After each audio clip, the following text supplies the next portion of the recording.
Hardcastle Crags is a beautiful woodland valley 2 miles away from Hebden Bridge and owned by the National Trust. Each year, thousands of visitors come here to enjoy walking and be amongst nature.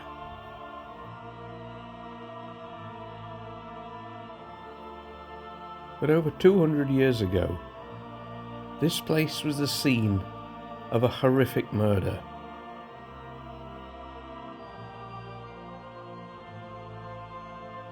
Even in the most idyllic of places, evil can still lurk.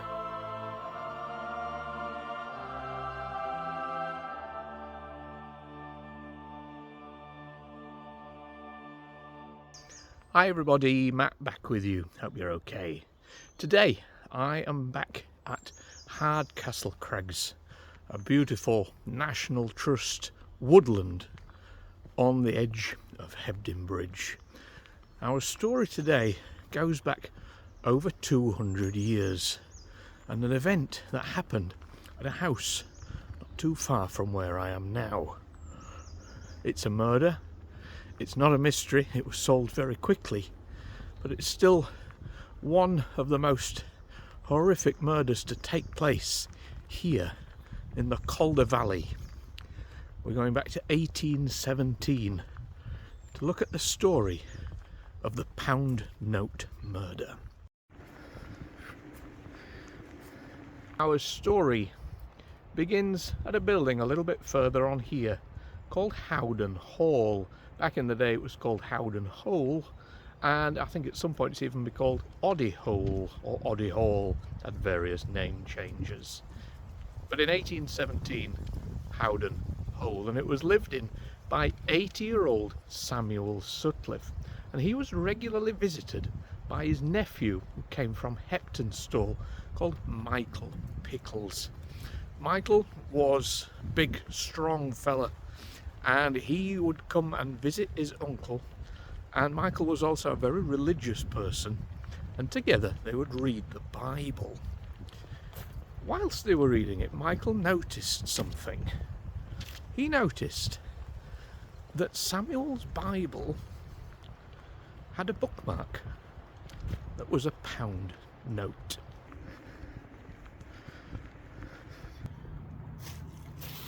Now, interestingly, all the people in this story also seem to be known by different names.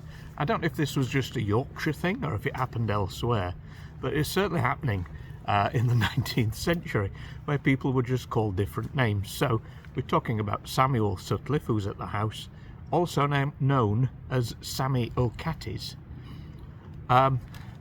Michael Pickles, known as Old Mike, and soon coming into the story we'll meet John Greenwood, also known as John a Bog Eggs. Is this anything that happens anywhere else in the world? It's certainly quite interesting seeing how people were called back then. I suppose they were nicknames in a way. But yeah, back to the story. So we've now reached the location for the story, and as mentioned, this place has had numerous name changes over time. It's been called Hawden Hall, Hawden Hall, or Hawden Hole. Samuel Sutcliffe lived in one of these buildings, and the other was lived in by a man called William Greenwood, who we'll mention later.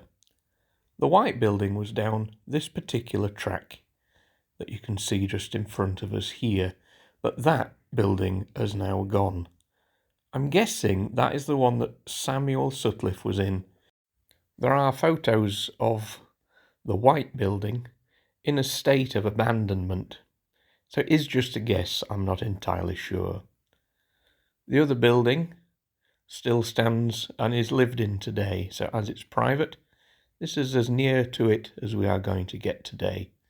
But you can see from the photo where the buildings were. So that building we're just passing is the bigger one on the old photo. So Michael made the presumption that his uncle, if he could afford to have a pound note as a bookmark, Must be quite a rich man. So he hatched a plan to rob him. And he got in touch with a man called John Greenwood, who was basically just known as John of Bog Eggs.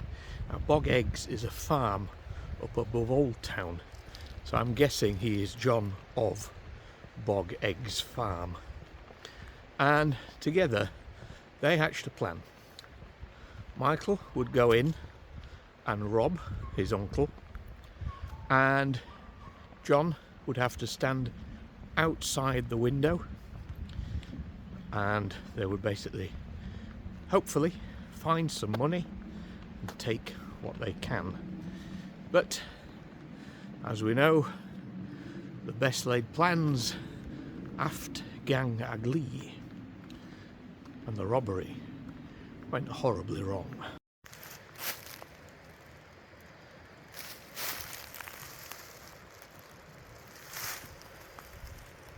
Samuel woke up and obviously recognised Michael in his room, his own nephew.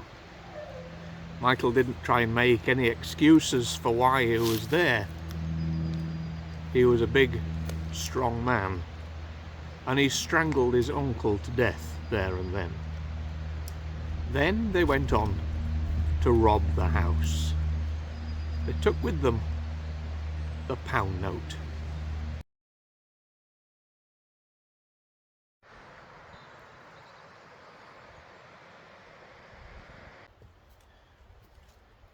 In the building that still exists at Hawden Hall today, that was lived in by William Greenwood. Samuel Sutcliffe's house was the building that's no longer there. And William Greenwood was the brother of John Greenwood, John of Bog Eggs.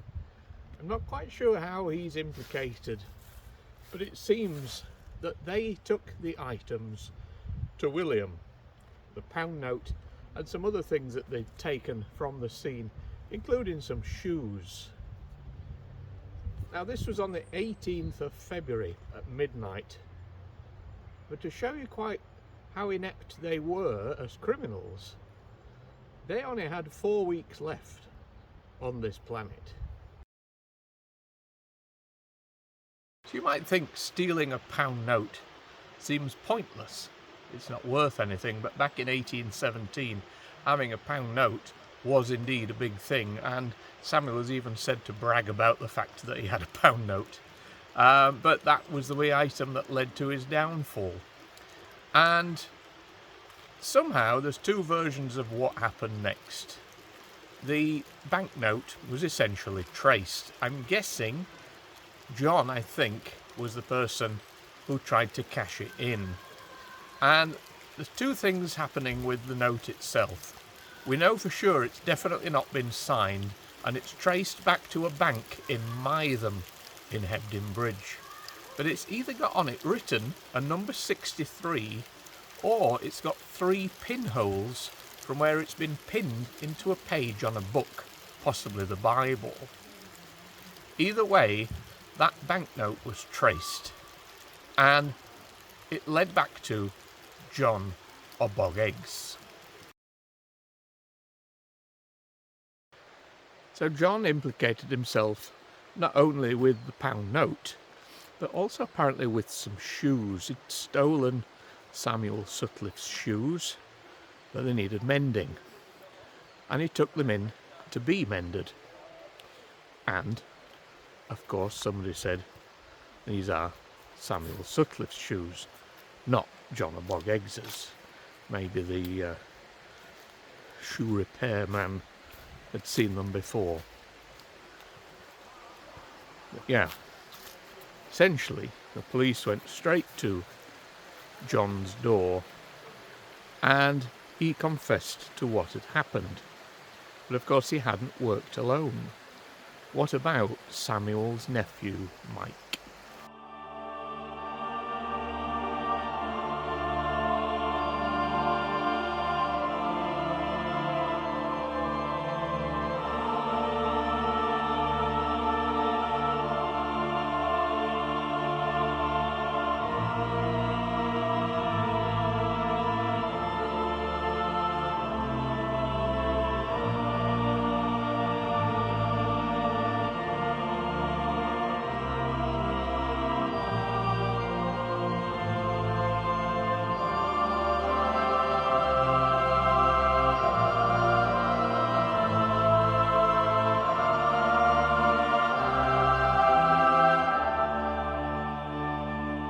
So after John was arrested, the police started the hunt for Mike, and it wasn't difficult to find him.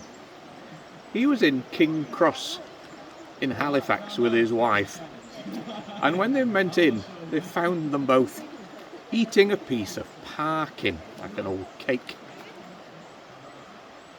Mike presumed that John had grassed. He's said to have stood up, passed the parkin to his wife, and headed out with the police.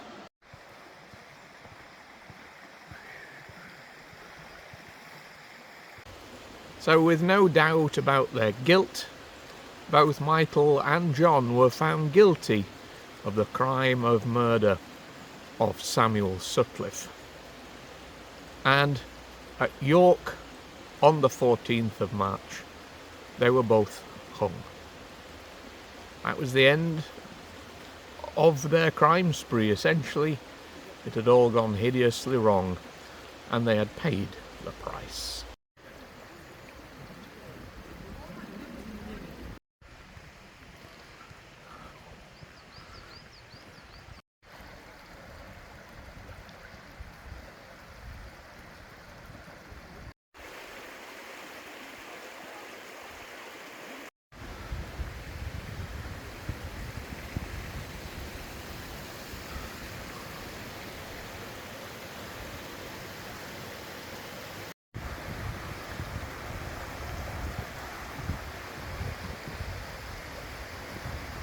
Naturally, when a story is over 200 years old, it can change over time, and there are different versions of the events that happened. One of those is that the person who did the murder was William Greenwood, and that Mike was Samuel's nephew still, but he lived with Samuel, and the murderers waited until the nephew was away before going in to murder Samuel. So you see how things can change over time, and although we know the murderer was called Mike, it's possible that William Greenwood's nickname was Old Mike. So this is how the story can change. So if you've gone through this and know the story and go, that's not the story at all, that is another alternative version to it. But what we do know is that poor Samuel, 80 years old, on his own in that house, lost his life. And if he did lose his life to his nephew, that is quite a horrific tale.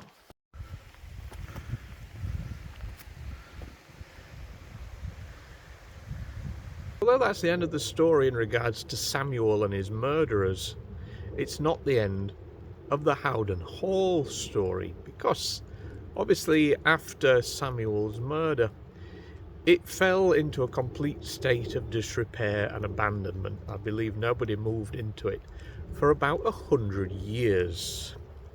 Now, over the Victorian era, visitors started to come to Hardcastle Crags. I've just seen in the middle Gibson Mill down at the bottom there, and there is also a folklore story about Hardcastle Crags which we've covered elsewhere on the channel, about Tom Bell's cave. All right. Hi. And if you want to look up the folklore of Tom Bell's cave, this is the video you need to search for, and I'll put the link below. But the story of Tom Bell's cave would bring in the Victorians here in their thousands.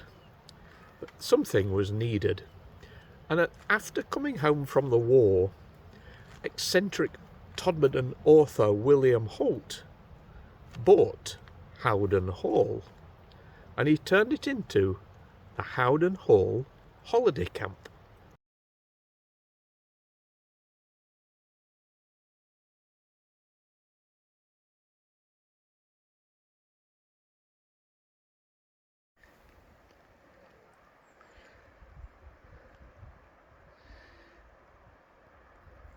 So there we go, everybody. That is the story of Samuel Sutcliffe and the murder at Howden Hall in 1817, the £1 note murder.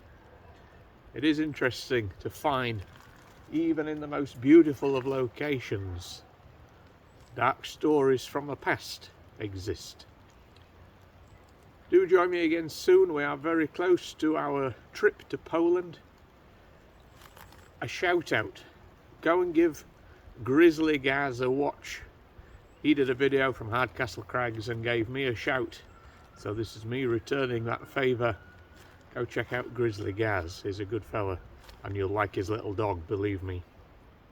So we'll see you very soon for the next video. Keep safe, take care, bye for now.